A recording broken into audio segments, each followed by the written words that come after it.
Hi, everybody. Hello. Welcome. I am so excited to be coming live today. I've got a super interesting topic to talk about. Yay, it's there. The video's there. So I'm just going to share this to my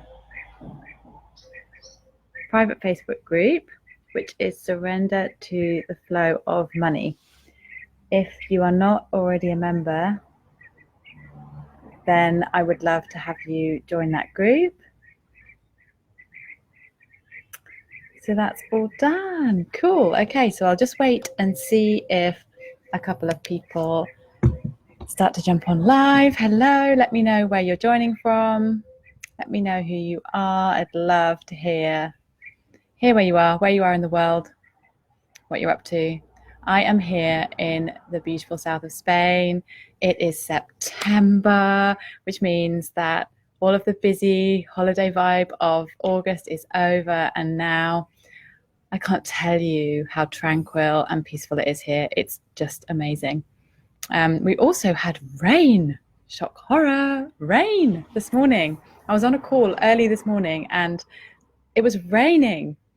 My kids now, having come from England where they were very familiar with rain, since we were moved here in May and we haven't had hardly any rain. So in the few moments when it has rained, they've run out on the balcony and they say, oh, it's raining, and they look up at the sky as if it's, this crazy freak thing that doesn't happen. So it's so cute.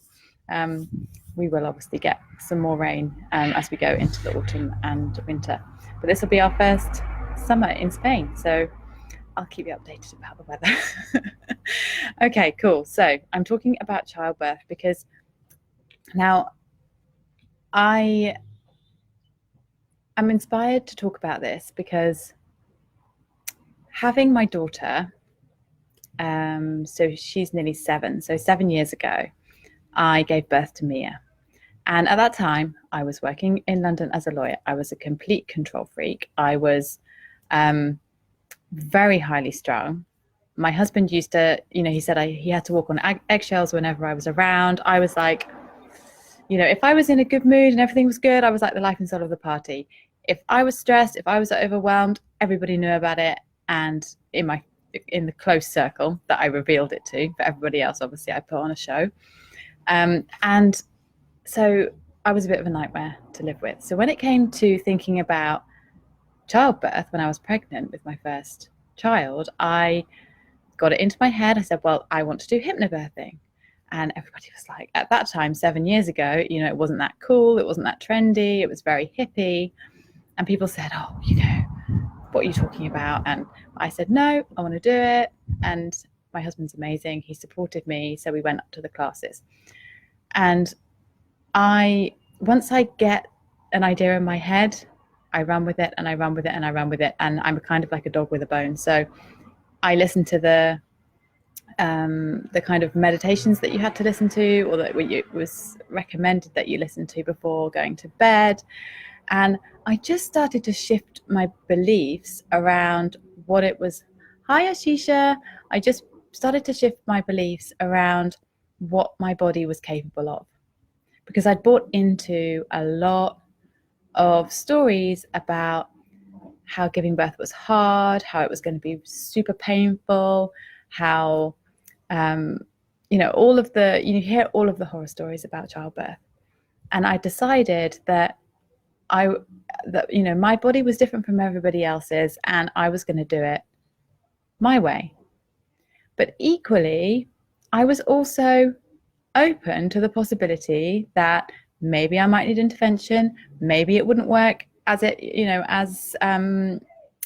I had wanted it to.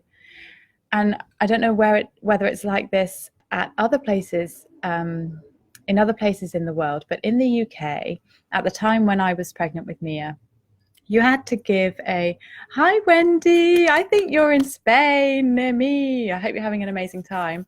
Had some weird hurricane weather going on, but I think it's passing. So that's very cool. So at the time when I was giving birth to Mia, you had to write a birth plan. You had to write, all of this stuff out about how you wanted it to be, and what would happen in the event of complications, and you had to write all this stuff out. And I remember it was like 2 days, considering that I was normally really into planning and really into having everything in order. That part of it, I just couldn't, for some reason, I just couldn't bring myself to fix myself to this piece of paper that would have the plan on for the birth of my daughter. And I ended up doing it, but feeling hugely uncomfortable about it. And then when I went into labor, when I went into labor, I managed to labor at home, and until I didn't realize it, but I got to the hospital when I was 9.5 centimeters dilated. So, I mean, it was like, wow, I've got here, and they were so shocked. They were like, "It's your first baby? You've labored up to 9.5 centimeters dilated at home without any pain relief?" And I'm like, "Yeah, I've been doing hypnobirthing." And what happened when I was at home was the first active labor contraction came in. And I wasn't really up for calling them surges. That didn't affect my kind of, because I didn't have a problem with the word contraction, so I used the word contraction. And when the first contraction came, I resisted it, and I went, and I tensed up, and my whole body tensed up, and it really hurt. It really, really hurt. It was unbearable. Then my husband came over. We'd practiced the hypnobirthing together. He placed his hands on my shoulders. He pushed, gently applied pressure, and I relaxed into the process. And from that point on, every time a contraction came, I embraced it. I welcomed it. It was me taking us one step closer to meeting my beautiful baby. I embraced it, and I went with it. And it worked in the most incredible way. And it was so moving for me to feel so empowered and so in my body that I had been able to embrace something which was supposed to be really, really hard. And I actually enjoyed that first part. Now, when we got to the hospital and they told me where I was in relation to the dilation, everything stalled. They told me, okay, you're 12 days over, or you're 10 days overdue, so you need to be hooked up to the monitor. And I gave all of my power to them. I gave all of my power to the hospital staff. I did what they said. I managed to get them to let me stand up next to the bed, but I was still hooked up to the monitor. And everything stalled. I was there. I mean, at midnight, they came and told me that I was fully dilated, and Mia was born at 4 a.m. So the pushing stage, the third stage, is it the third stage? Yeah. The third stage of labor took 4 hours. And I think normally it's supposed to take between 20 minutes and an hour, but it took 4 hours.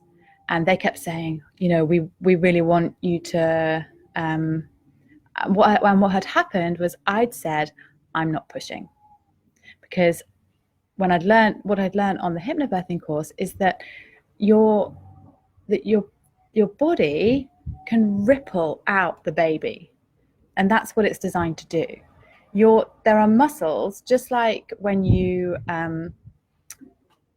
do a number 2, and there are muscles to ripple out the fecal waste into the toilet. This is really nice. There are the same ripples to ripple out your baby. And so I'd said, no, I'm not pushing. Hi, Rachel. And in the end, everything completely stalled. They gave me like a little bit of a drip to try and get my contractions going again. The long and short of it was that I did end up pushing. I did what they said, and I then ended up having an intervention, episiotomy, and ventouse to deliver Mia. And I'm so blessed for the experience. I'm so blessed that she arrived safely and she was healthy, and I was over the moon, and I was so grateful that I had managed to go through the first stage and the second stage in the most empowering way. And from that moment, something shifted in me, and I knew that I had more power within me than I ever even imagined possible. And that was the beginning of my awakening, my spiritual journey. Now, when it came to Jack, number 2, less than 2 years later, I was back in the same, I was fully pregnant. So I have to leave. I was cooking. Keep up your good work, hon. You're doing great. Oh, thank you. Enjoy your meal. So number 2, I got to the hospital, but I ended up being induced with Jack, which was not how I imagined it to be. But what happened was it wasn't a proper induction, in that I had the pessary, and then they broke my waters and I went into a natural labor. So there was no drip. So they actually allowed me. I came back as a different woman that time. They took me into the same delivery room because I couldn't be in the birth center because I was being induced, but I was a different woman. They took me into the same delivery room, and I said, this is the room that I have Mia in. And they said, oh, I'm so sorry. I said, no, it was my labor was a wonderful experience. It was wonderfully empowering. And despite the fact that it didn't go exactly how I had imagined, and that I had that intervention, it was a wonderful place to be, to deliver Jack as well. So in that delivery room, that time, the second time, I was in my power, and I said to the lady, I do not need to be hooked up to this machine. I am healthy. This baby is healthy. There is no reason why I need to be hooked up to this machine. And I had 2 midwives that were in the room with me, and a doctor coming in periodically for checkups. And I said, is it really necessary for you guys to be in here? Because this is going to take so much longer if you stay here. And they said, okay, let's speak to the doctor. And then in the end, the doctor let me labor just with Tom, and they came in every 20 minutes with a Doppler. They took me off the machine, and I had the most incredible experience. That time round, I got to, the last time that they examined me, I got to 6 centimeters dilated, and and then about half an hour later, I said, this baby needs to come. This baby is coming. And they said, well, get up on the bed and let's see what's going on. And I said, is that really necessary? Do you really need to examine me? And they said, well, no. And then I got up on the bed and I rippled. I breathed Jack out. I said, don't coach me. I won't be coached in this stage. My body knows what to do. My body knows what to do. They looked at me like I was crazy. They looked at me like I was a complete nutcase. I said, I know what I'm doing. My body knows what it's doing. Leave me be. And that pushing stage, without the pushing, took 2 hours, which is longer than normal, than if you push. But Jack came out through breathing and through those muscles being enabled to work through breath, through a complete surrender to the birthing process, a complete surrender. And the midwives were amazed, because they don't see this kind of thing. And obviously, you know, so many women do this. There are lots of women who have this experience, but in the hospitals, we're coached and we're taught, this is how we do it. You need to push. You need to push. I said, don't tell me to push. I'm not going to push. And I breathed him out, and it was incredible.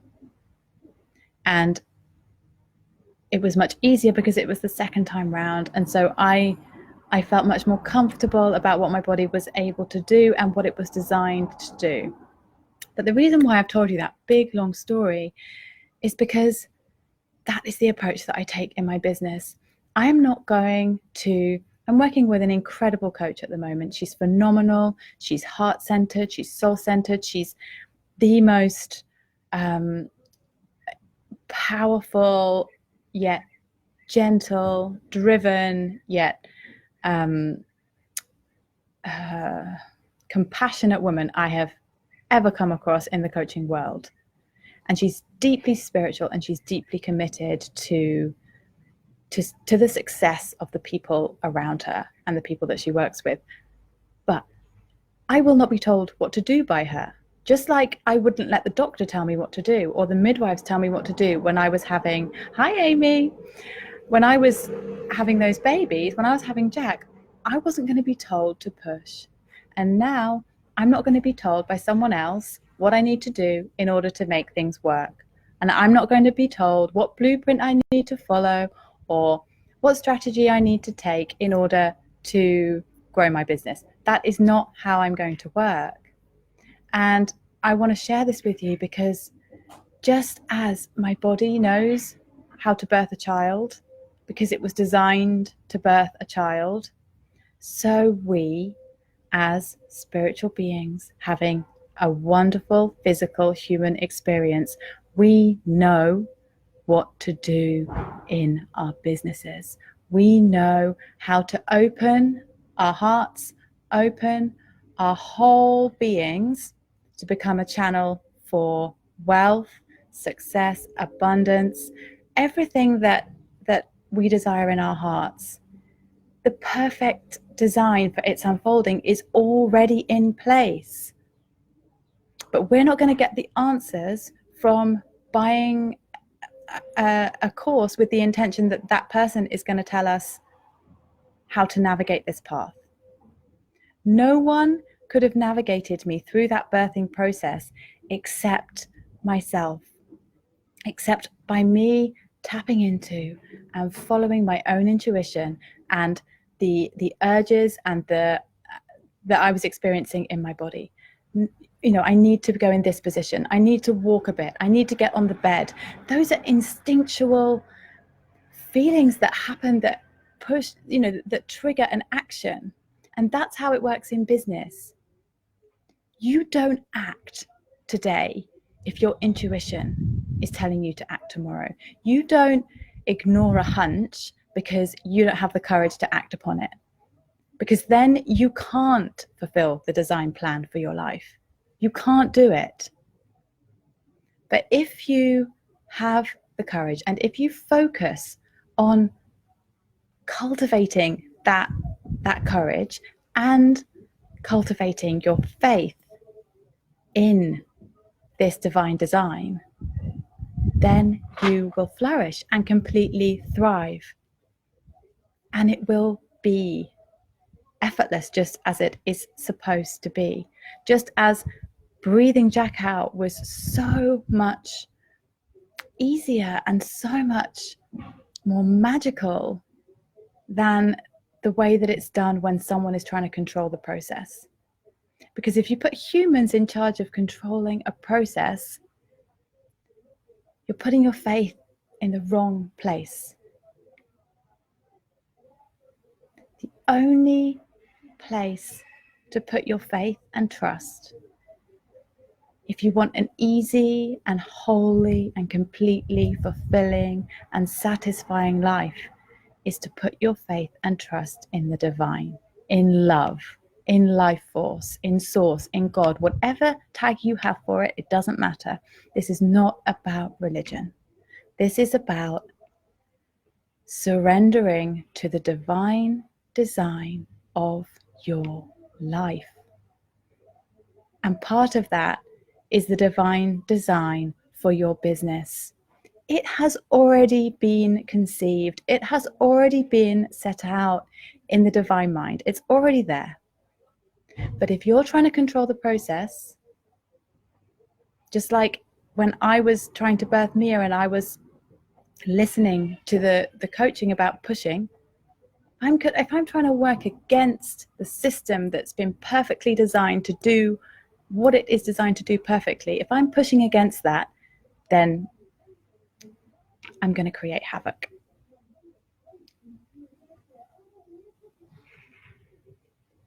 And I learned a huge lesson from that experience, from those two birthing experiences. And that is exactly now how I approach my business, how my business becomes easy and fun and not stressful, because there is no point fighting against a system that is not going anywhere.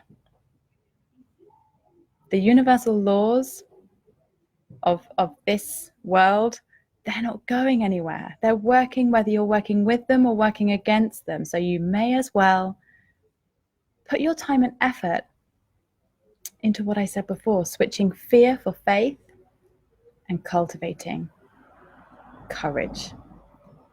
Those are literally the only things you have to do. Work on releasing your releasing your fear, replacing it with faith, and cultivating courage. That is your job. Whether it's when you're giving birth, whether it's when you're birthing something in your business or birthing a whole new business or navigating each and every day in your business, there is no point resisting the divine design because it won't get you anywhere. So that's all I wanted to share today, but I am going to leave it there, and I will put some details in the description about how you can work with me if you are really committed to doing what I have just described. If you are seriously over trying to control everything and getting nowhere, or getting somewhere but it feeling really, really hard, because that is not what we're designed to live through. That's not what we're designed to experience.